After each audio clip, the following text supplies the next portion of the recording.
Hello knockouts, Tonya Tko here, and you hear the birds chirping in the background? How beautiful. I am a self-love specialist from TonyaTko.com. I help you love yourself and each other. On this channel, we talk about self-love through relationships because, we're social creatures and our relationships are our biggest mirror. Because as humans, they say that the greatest mysteries in this world is water to a fish, air to a bird, and man unto himself. And so as people, we really can't see ourselves until we get in relationships. So on this channel, I help you get into healthy, loving relationships by first starting with that relationship, that healthy, loving relationship inside. So if you haven't already, make sure that you subscribe and ring the bell so that you can get notifications for when I upload videos. Today, we're going to be talking about how you are enough. You are enough. I get contacted each day by people who want to figure out how to make their past relationships work, how to get that person back, how to even sometimes going into marriage with the person. And I tell people the truth, in some cases there is the possibility of the person getting back together. There's the possibility of it leading to marriage. But then I ask the question, but will it be a happy marriage? Will you be happy? And sometimes I ask people whether or not they think that a person is the right match for them. I ask them to project into their future and what their future life will look like with that person. And sometimes people say that they can't do it. They're like, I don't know if I'll be happy with this person. Oprah said when somebody shows you who they are, believe them. Believe them the first time. People reveal themselves, and I think that there's the general premise. I was sorry, my arm is getting tired. I was in a state of meditation today while I was connecting my truck to my trailer. For those of you who know me, I live off of the grid in this beautiful trailer right there, and I'm getting ready to go out on the road right now. And I wanted to make this video before I headed out on the road because this was on my heart and mind. I just kept wondering to myself, and when it comes to meditation, you don't always have to be in a state of mindful meditation where you do nothing but concentrate on meditating. You can really be involved in a task which you really delve into a deep state of concentration, and that becomes your meditation. So as I was jacking up my trailer and putting all of the pieces together, I was in this deep state of meditation, and I was wondering, what is it that makes people think that a person who left them when times were tough, that a person who didn't really give them the love and attention that they needed, or wasn't even capable of giving them the love, I feel like my camera zoomed in. I don't know if it did or not, but nonetheless, a person who never demonstrated that they could give them the type of love that they need as a person.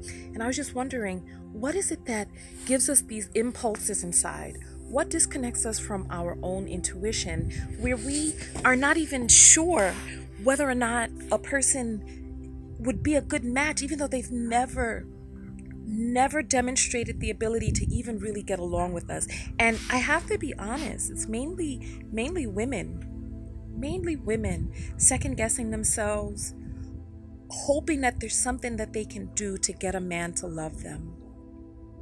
And I think that this starts in childhood. I think from the moments that our parents start telling us that, who it is that we are needs to change, that we need to alter, that we need to behave in XYZ sort of way to fit our parents' preferences, etc. I think it begins then.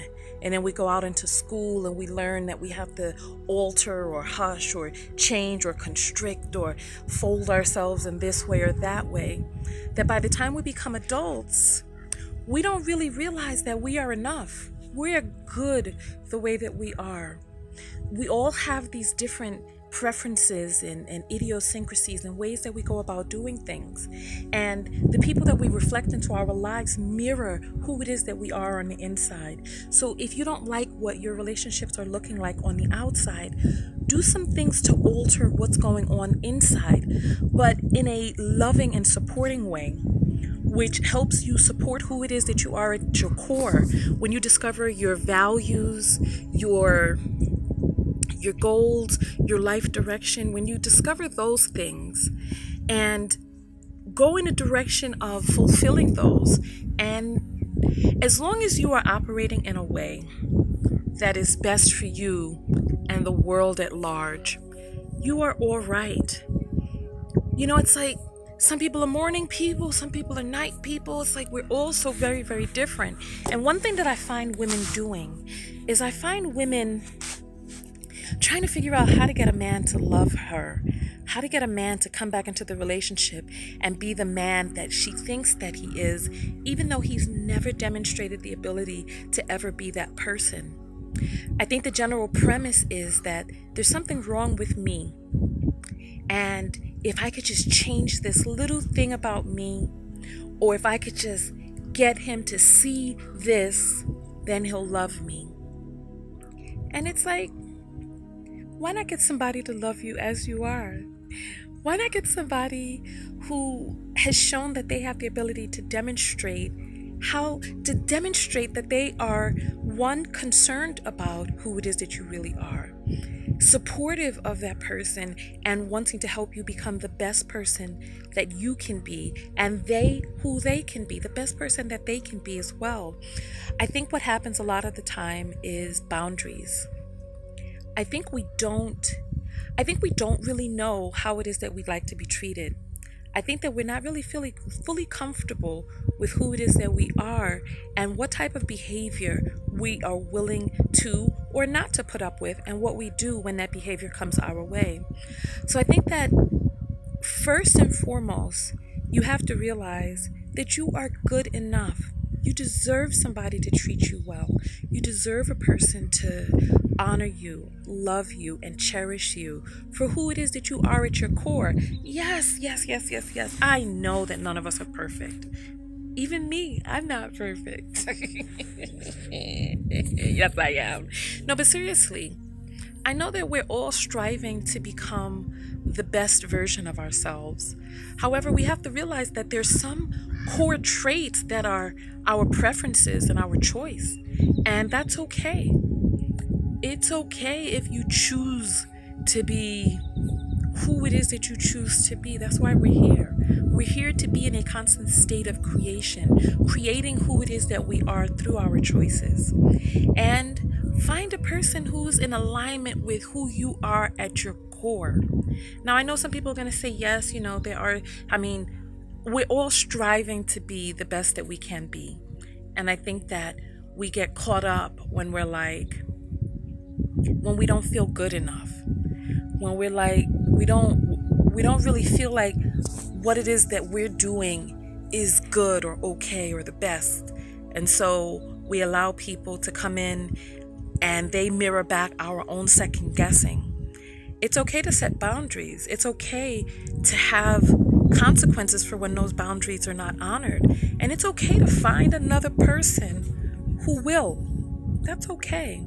And I think for far too many of us, the general sentiment, for far too many women, the general sentiment is, you can't keep a man. What are you going to do to keep a man?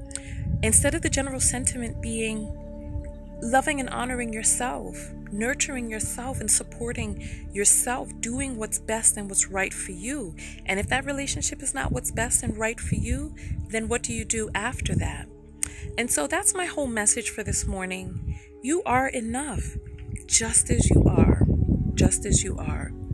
And it's not your partner's duty to really beat you over the head with who it is that they think that you should be, and you attempting to be that person. Your partner met you, both of you brought each other into one another's lives, vibrating at a similar frequency. And that breeze feels so good. The breeze feels delicious. My gracious goodness alive. Moments like this. Last night I had the weirdest experience. I've never experienced anything quite like this. The best that I could describe it as was like an emotional orgasm. I was just sitting there and I was just filled with so much just glee and just satisfaction and just awe with life, that I was just overcome with emotion, like tears were leaking out of my eyes. I was just so happy and just so grateful for this chance to be on earth, for the ability to incarnate and be here going through the canals of this human experience. You know, it can seem so tough at times, but even on the hardest day, it's a blessing, because for those of you who know me, you know I had a near-death experience in 2007. That's what brought me onto YouTube. And when I had this near-death experience, I realized that outside of these bodies, there's no other feeling except for love. There's no envy, anger. There's not even lust. There's only love. Just this feeling of love where you can't differentiate between where love starts and where you begin. It's just everything is love. So nonetheless, so you and this person, you bring each other into one another's lives. Support each other for who it is that you are along the journey. And we have to make sure that when we have people who are giving us advice about who it is that we should be, when our partners are giving us advice about who it is that we should be, we have to first remember who it is that we choose to be, and then who it is that this person is mirroring back to us. Are they embodying what it is that they're telling us that we should be? Oh, you know what? I'm going to end the video here. I love you guys very, very much. Go out there and love one another. Give me a hug. Oh, go out there and love one another. But most importantly, what? That's right. Love yourself. Love yourself. And surround yourself with people who demonstrate that they think that you are enough, that you're enough. They support you in where it is that you want to go, but they accept you for who it is that you are right now, because you are enough. You're enough, and you are worth and worthy of love right now. As you are worthy of love, especially from yourself. Especially. Let's start there. Especially from yourself. And on that note, I'm going to get out of here. Again, one more hug. I love you guys. Tonya Tko. And I am out. Peace.